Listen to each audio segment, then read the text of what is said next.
10 precious masterpieces, 73 years of flawless devotion, one magnificent love story that inspired the entire world. Prince Philip created a truly unique collection for Queen Elizabeth II.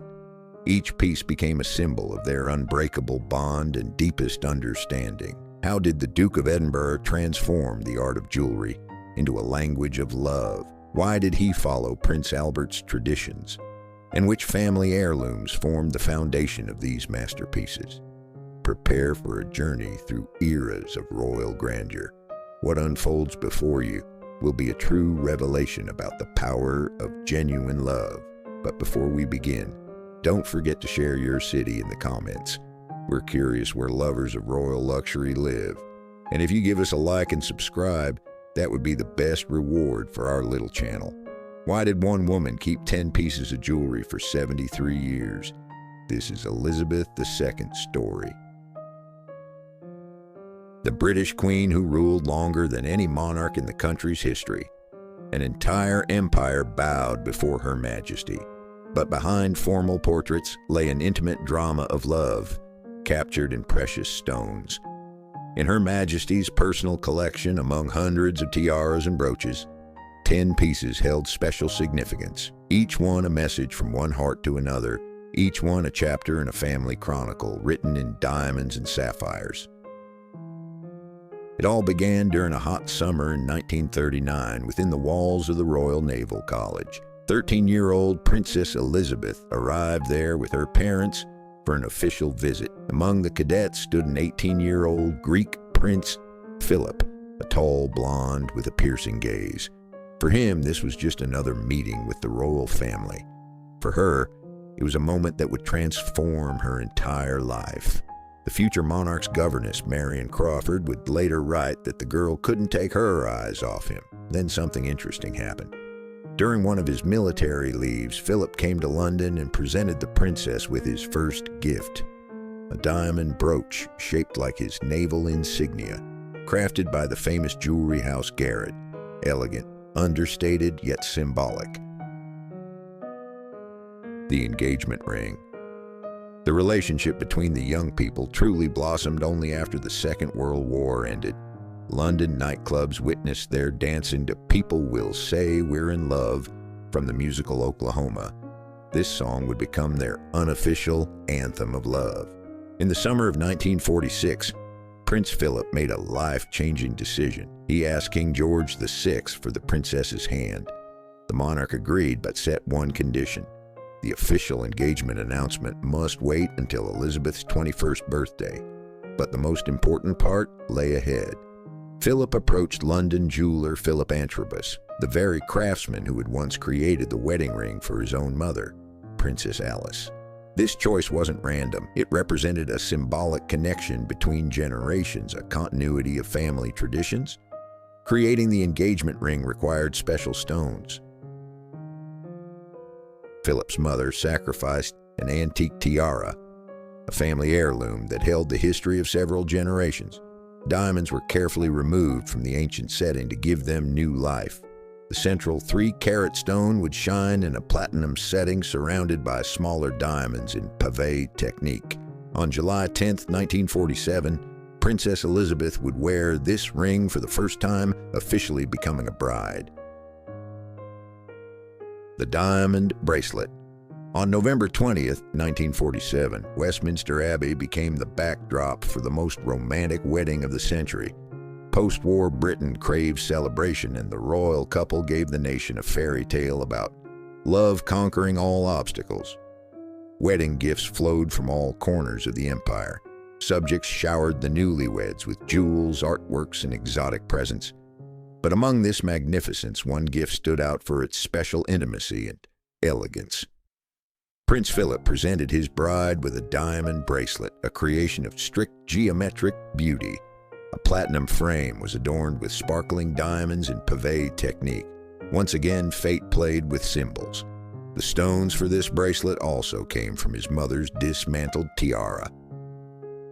Now here's the truth about this remarkable piece. The bracelet would become the Queen's constant companion throughout her entire reign.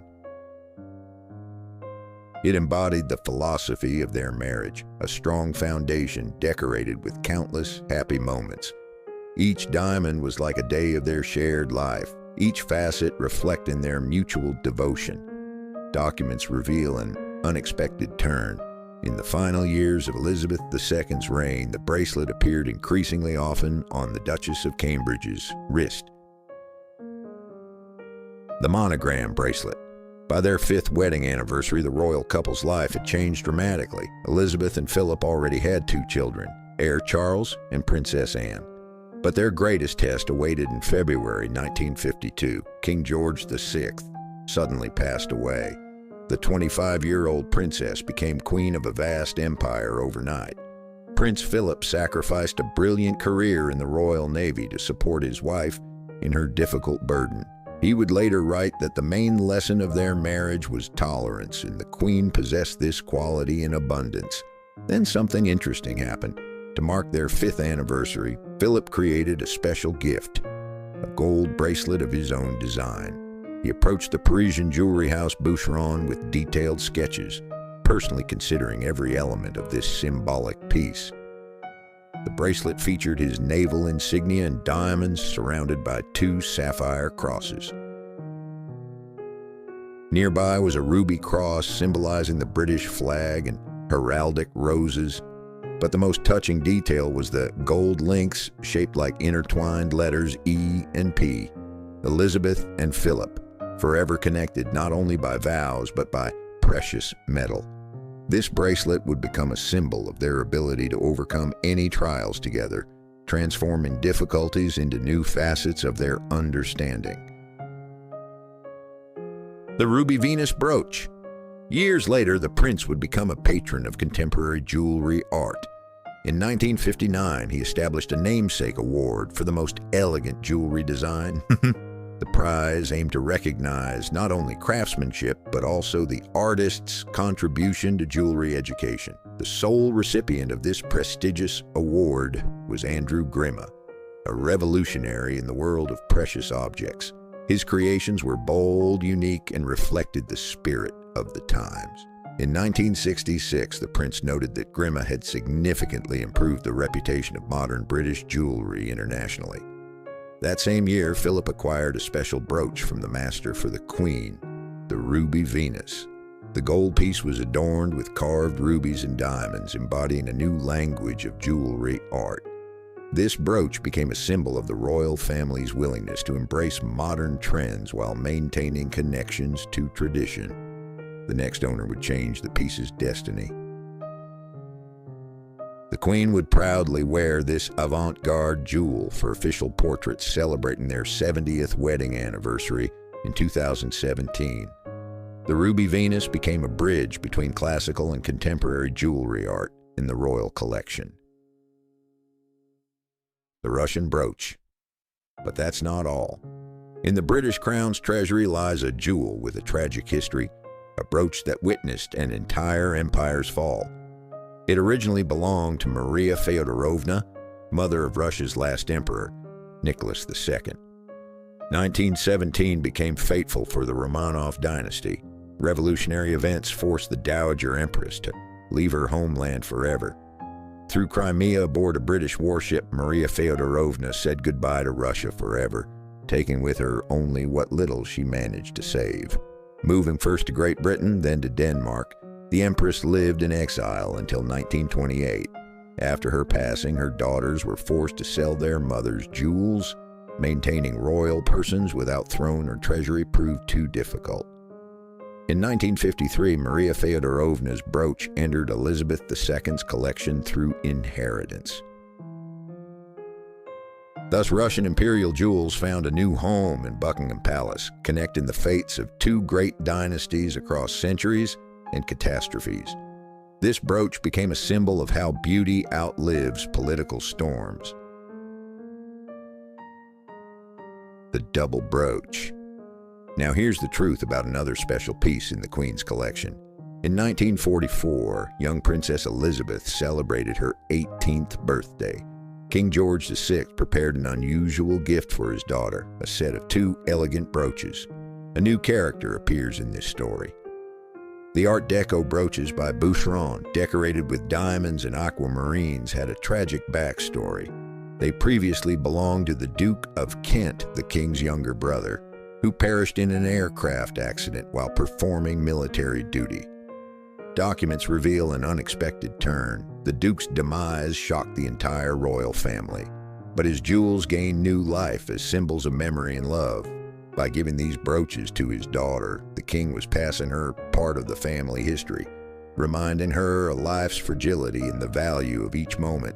Photographs captured an important moment. The young princess wore her father's gift with special reverence. These brooches could be worn separately or together, creating different compositions, a symbol of the flexibility and adaptation that would become the future queen's main qualities. The Patek Philippe watch for the queen, time held special meaning. Every minute of her life was scheduled with chronometer precision. Therefore, Elizabeth II selected watches for each event. With the same care, she chose tiaras for state receptions. One of the monarch's favorite models was a Patek Philippe reference 4975 with a pearl bracelet. The bezel, decorated with scattered diamonds, and the crown-shaped winding stem transformed an ordinary accessory into royal regalia. These watches seem to remind that time is monarchy's most precious currency.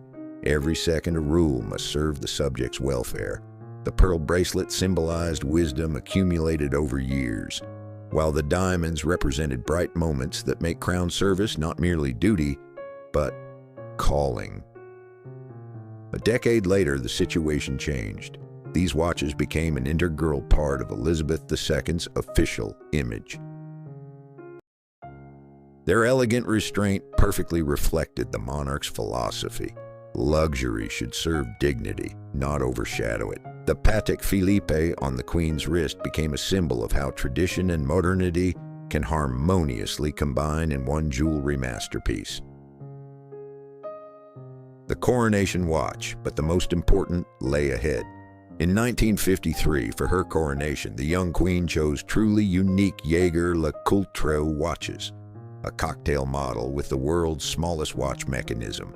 The dimensions boggle the mind, 14 by 4.8 by 3.4 millimeters. Photographs captured an important moment. The tiny device placed inside a diamond bracelet counted the minutes of this historic day.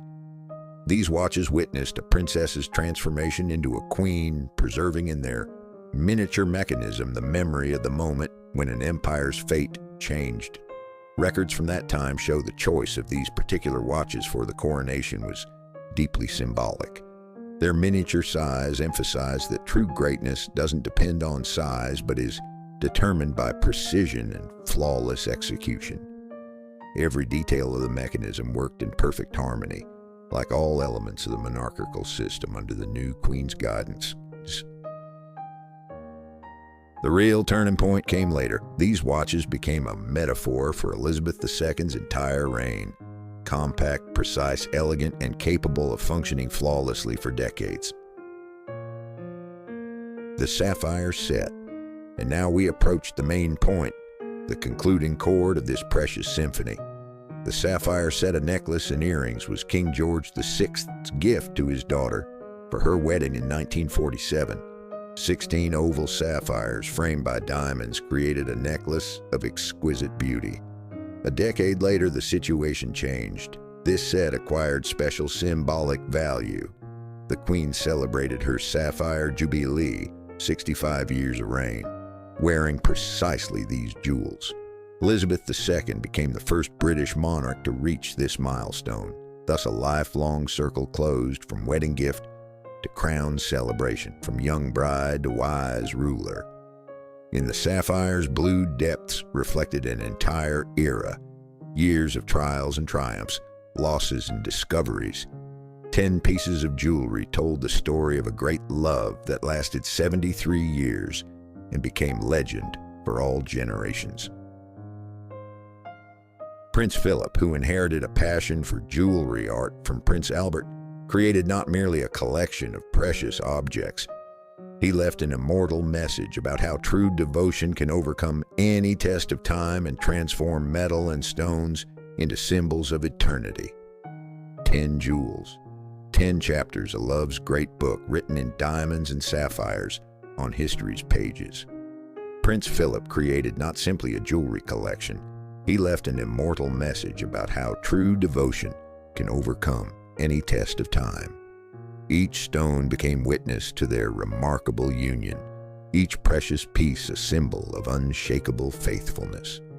Today, these treasures pass to new generations of the House of Windsor, continuing the tradition of love and service. The legacy of Elizabeth II and Prince Philip will shine eternally in these precious creations, reminding the world of genuine feelings grandeur.